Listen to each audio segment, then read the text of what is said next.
छोटे राहुल को ड्राइंग करना बहुत पसंद था। एक दिन दादाजी के कमरे में खेलते हुए उसे एक लकड़ी का डिब्बा मिला। अंदर एक सुंदर चमकदार पेंसिल रखी थी। यह हल्की सुनहरी रोशनी से चमक रही थी। राहुल ने कागज पर चित्र बनाना शुरू किया।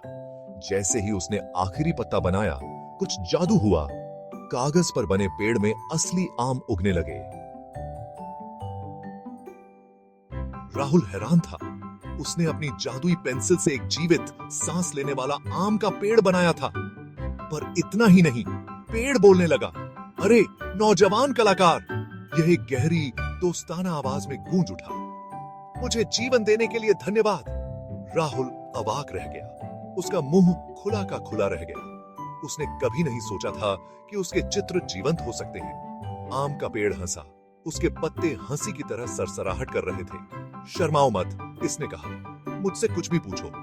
ऐसा हर दिन नहीं होता कि एक पेड़ बातचीत कर पाता है। अंत में अपनी आवाज पाकर राहुल ने पूछा, यह कैसे हो सकता है? तुम बात कर रहे हो। आम का पेड़ मुस्कुराया। उसका तना खुशी से हिल रहा था। यह तुम्हारी पेंसिल का जादू है, नौजवान।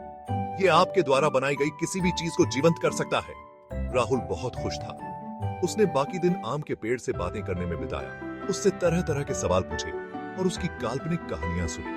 पेड़ ने उसे दूर देशों, बात करने वाले जानवरों और शरारती परियों के किस्से सुनाए।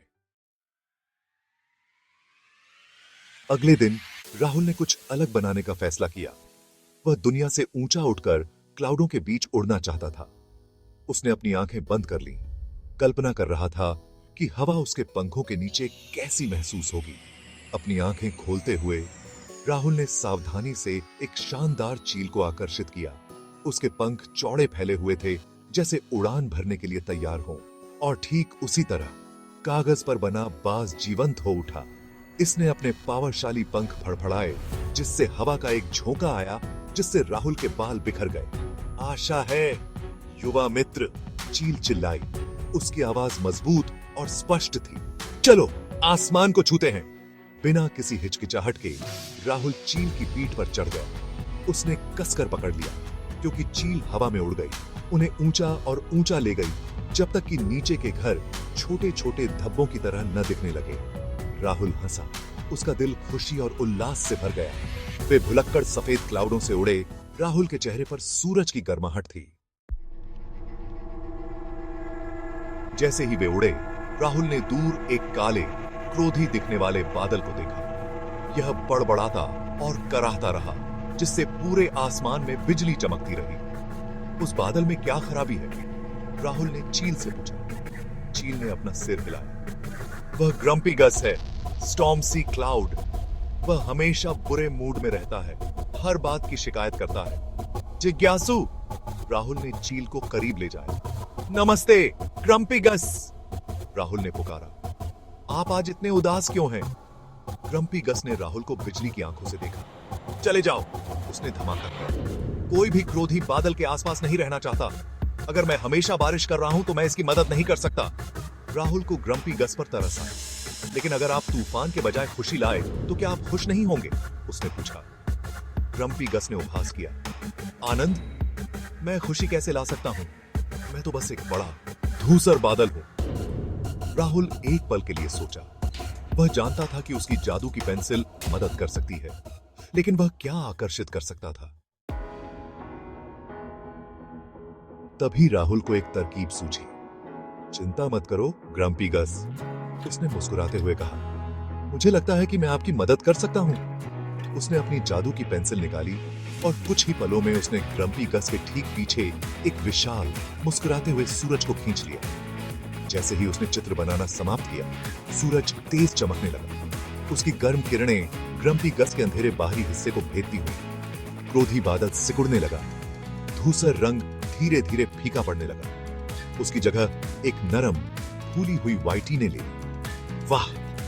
ग्रम्पी गस फुसफुसाया। उसकी आवाज अब गड़गड़ाहट नहीं, बल्कि एक कोमल हवा थी। मैंने सदियों से इतना हल्का और खुश महसूस नहीं किया है। उसने अपने आप को नीचे देखा, अपने परिवर्तन से अमेज्ड। वह अब क्रोधी, धूसर बादल नहीं था, बल्कि एक खुश, सफेद बादल था, जो दुनिया को कोमल बारिश से नहलाने के लिए तैयार था। ग्रम्पी गस ने नीचे की भूमि को हल्की ताजा बारिश से नहलाया। आकाश में एक सुंदर सा इंद्रधनुष छा गया, जिसके जीवंत रंग बादल के नए सिरे से मिले आनंद का प्रमाण थे। राहुल अभी भी चील की पीठ पर बैठा हुआ था, विस्मय से देख रहा था। उसने सीखा था कि थोड़ी सी मदद से सबसे क्रोधी बादल भी खुशी ला सकते हैं। धन्यवाद युवा कलाकार, ग्रम्पी गस गूंज उठा। उसकी आवाज अब एक खुशहाल गड़गड़ाहट थी। आपने मुझे दिखाया है कि मैं भी दुनिया में खुशियां ला सकता हूं। राहुल मुस्कुराया, अपनी जादू की पेंसिल की असली ताकत को महसूस करते हुए। यह केवल चित्रों को जीवंत करने के बारे में नहीं था, यह दूसरों की मदद करने और खुशी फैलाने के लिए अपनी कल्पना का उपयोग करने के बारे में था। जैसे ही सूरज डूबने लगा, आकाश को नकलरी और बैंगनी रंग में रंग दिया। राहुल को पता था कि घर जाने का समय हो गया है। सवारी के लिए धन्यवाद, उसने चील से कहा, उसकी पंख वाली पीठ पर थपथपाते हुए।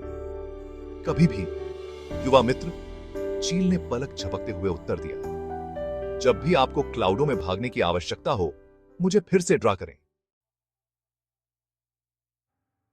अपने कमरे में वापस राहुल ने अपनी जादू की पेंसिल को देखा। यह मुरझाती रोशनी में हल्की सी झिलमिलाती थी, अनगिनत रोमांचों का वादा अपने में समेटे हुए थी। उसने सीखा था कि पेंसिल जैसी साधारण चीजें भी असाधारण शक्ति धारण कर सकती हैं, यदि उनका उपयोग दया और कल्पना से किया जाए। और इसलिए राहुल चित्र बनाता रहा। उसका हृदय आश्चर्य से भर गया और उसकी कल्पना ऊंची उड़ान भरने लगी। वह जानता था कि जब तक उसके पास उसकी जादू की पेंसिल है, तब तक उसके जीवन में और उसके आसपास के लोगों के जीवन में हमेशा जादू बना रहेगा।